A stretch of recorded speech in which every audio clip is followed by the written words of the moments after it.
Vice President Pence tells Big Tech, "We will not tolerate censorship." Big Tech censorship is one of the biggest threats to conservatives on social media. Many influencers, celebrities, and even politicians who identify as Republicans have been targeted for banning or shadow banning on multiple platforms. As the 2020 election approaches, some within the conservative movement are worried that the efforts to silence anyone who disagrees with Silicon Valley may be ramping up. But Vice President Mike Pence has made it clear the Trump administration will not stand for it.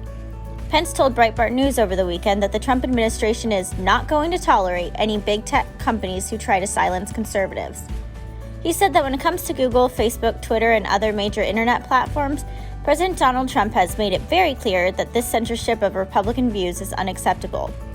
It's unclear which actions the administration plans to take against tech companies who continue to target conservatives, but the Wall Street Journal reported that Trump himself has considered forming a White House panel to review bias. This issue is sure to heat up as we get closer to Election Day. The problem with Twitter fact-checking Trump's tweet. For the first time ever, this week, Twitter put a fact-check label on tweets from President Trump that complained that mail-in ballots are rampant with fraud. Though several studies support the president's claim, Twitter's fact-check suggested the statement was unsupported.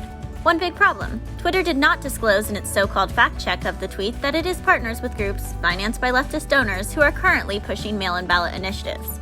Conflict of interest much? Twitter would not want to discourage anyone from voting by mail as a premier partner of Vote Early Day 2020. The front page of the activism website suggests Americans throw a party or parade so friends can come together to fill in their mail-in ballots.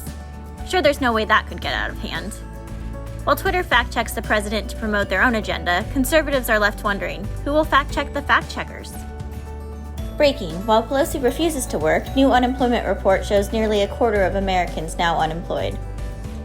While Nancy Pelosi turns coronavirus relief into a circus, Americans are struggling. The Department of Labor reported early this morning that U.S. workers filed 2.1 million new unemployment claims last week.